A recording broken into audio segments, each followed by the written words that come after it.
যুক্তরাষ্ট্র ও ইসরায়েলের যৌথ হামলায় ইরানের সর্বোচ্চ নেতা আয়াতুল্লাহ আলী খামেনি সহ শীর্ষ নেতৃত্বের প্রাণহানির ঘটনায় মধ্যপ্রাচ্যে যুদ্ধাবস্থা বিরাজ করছে। এই চরম উত্তেজনার মধ্যেই এবার বিশ্বজুড়ে ইসরায়েলি দূতাবাসে হামলার কঠোর হুঁশিয়ারি দিয়েছে তেহরান। বুধবার দেশটির সশস্ত্র বাহিনীর মুখপাত্র ব্রিগেডিয়ার জেনারেল আবুল ফজল শেখার্চি এই হুঁশিয়ারি উচ্চারণ করেন।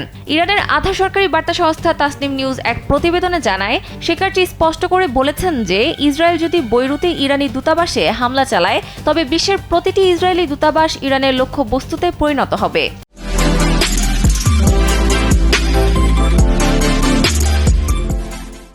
তিনি উল্লেখ করেন, ইরানের ব্যাপক সামরিক সক্ষমতা থাকা সত্ত্বেও তারা আন্তর্জাতিক আইন ও কূটনৈতিক সম্পর্কের প্রতি শ্রদ্ধা রেখে এ পর্যন্ত যথেষ্ট সংযম প্রদর্শন করেছে। তবে উদ্ভূত পরিস্থিতিতে যুক্তরাষ্ট্র ও ইসরায়েলকে সরাসরি শত্রু হিসেবে ঘোষণা করে তিনি জানান, এই দুই দেশ বাদে বিশ্বের আর কোনো রাষ্ট্রের সঙ্গে ইরানের কোনো শত্রুতা নেই।